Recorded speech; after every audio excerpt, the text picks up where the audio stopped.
بولا اور کہا مولا دعوت فکر دے، کہا مولا اولاد چاہیے، آگے وہ بھی باب الحوائج تھا، اس نے پہلا بیٹا عطا کر دیا۔ مولا جہاں پر جو بے اولاد بیٹھی ہیں ان کو آج کے دن کے صدقے میں اولاد عطا فرما، یعنی باب الحوائج سے انہوں نے بیٹا عطا کر دیا۔ اب بیٹا پیدا ہو، مولوی کو بلایا، دائیں کان میں اذان کہی، بائیں کان میں اقامت کہی، اور ماں سے کہا توجہ آخری مسئلہ تک، اور ماں سے کہا سنو جب بھی بچے کو دودھ پلانا تو نادر علی کہہ کر پلانا۔ ماں نے پوچھا کیوں؟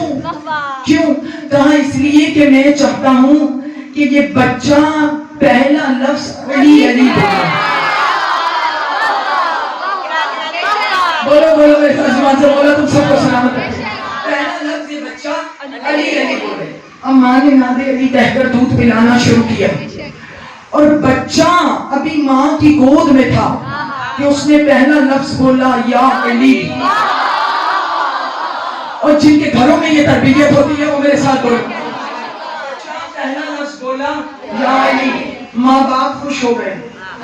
مجھے پتہ ہے کہ میں نے کہاں جملے دینے ہیں، اور جن کے عقیدوں کا وضو بلند ہے وہ میرے ساتھ ولایت کی نماز ادا کر سکیں گے۔ اس نے کہا یا علی، بچہ جیسے ہی یا علی بولا ماں باپ خوش ہوئے۔ اب مولانا آیا، مولانا نے کہا اسے کلمہ پڑھاؤ۔ کلمہ بچے کو پڑھایا گیا، لا الہ الا اللہ محمد رسول اللہ علی شم ولی اللہ وصی رسول اللہ و خلیفۃہ بلا فخر۔ اب بچے نے کلمہ پڑھا، جیسے ہی بچے نے کلمہ پڑھا والدین خوش ہوئے، دعوت فکر دے رہی ہو، علی پہنچانا مجھ پر واجب ہے، منوانا واجب نہیں۔ اس کے بعد مولانا آیا، کہا بچے کو 3 گواہیاں بھی سکھاؤ، اذان اور اقامت سکھاؤ۔ بچے کو اذان اور اقامت سکھائی گئی۔ اب وہ ماں اپنے بچے کو مجلس حسین میں لے کر آئی، اور جیسے ہی بچے نے نعرہ لگایا گھر میں بہت خوشی منائی گئی کہ بچے نے یا علی کا نعرہ لگایا ہے۔ کرام قریشہ والوں، میرے جملوں کو ضائع نہ کرنا، میں تمہارے ذہنوں پر بھروسہ کر کے یہ جملے ادا کر رہی ہوں۔ اس نے یا علی کا نعرہ لگایا، گھر والے خوش ہوئے۔ اب وہ بچہ بڑا ہوگا، وہ بچہ بالغ ہوا، اس نے وضو کیا، مصلی عبادت پہ چلا، وہ مصلی عبادت پہ آیا، اس نے تکبیرۃ الاحرام کہا، قیام، قعود، رکوع، تشہد پڑھا۔ اب جیسے ہی اس نے کہا، چونکہ شروع سے سنتا آیا تھا، جو میرے جملوں تک پہنچ گیا، جو میرے جملوں تک مجھ سے پہلے بولو، اس نے کہا اشہد ان لا الہ الا اللہ واشہد ان محمدا عبدہ ورسولہ واشہد ان علی ولی اللہ واولادہ المعصومین حجۃ اللہ۔ جیسے ہی باپ نے یہ سنا، وہ فوراً، اب جن کے چہروں کے رنگ اڑ گئے نا، چہرے پڑے گا، جیسے ہی باپ نے یہ سنا وہ مولانا کو لے کر آیا، کہا دیکھو یہ کیا پڑھ رہا ہے۔ مولانا نے سنا، کہا بیٹا سنو، یہ علی ولی اللہ جو تھا نا، یہ اصول کا مسئلہ تھا، لیکن بازاری ملاؤں نے اسے فروع کا مسئلہ بنا دیا۔ بولو میرے ساتھ جن کو بات سمجھ میں آ رہی ہے۔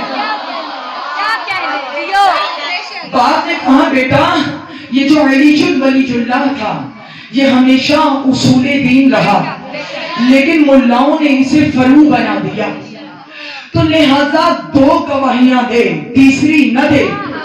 بچہ سمجھ گیا۔ اب وہ بیٹا بڑا ہوا، سو رہے ہو یا جاگ رہے ہو، میں تو دعوت فکر دے رہی ہوں۔ اس کا نکاح ہوا، شادی ہو گئی، بچے پیدا ہو گئے۔ اب وہ جو اس کا باپ تھا وہ جان کنی کے عالم میں تھا، مرنے کے قریب تھا۔ اب اس بیٹے نے مرتے مرتے واہ بولو بولو میرے ساتھ جس علی کے خدا نے زبان دی ہے. اب اس بیٹے نے مولانا کو بلایا, کہا مولانا میرا باپ آخری سانسیں لے رہا ہے.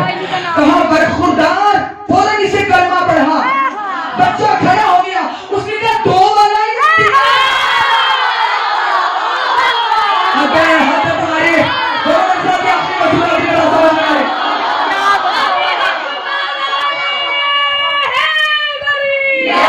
باپ نے کہا, باپ سے کہا گیا کلمہ پڑھو. اس نے کلمہ پڑھا, لا الہ الا اللہ محمد رسول اللہ علی ولی اللہ وصی رسول اللہ وخلیفۃہ بلا فصل.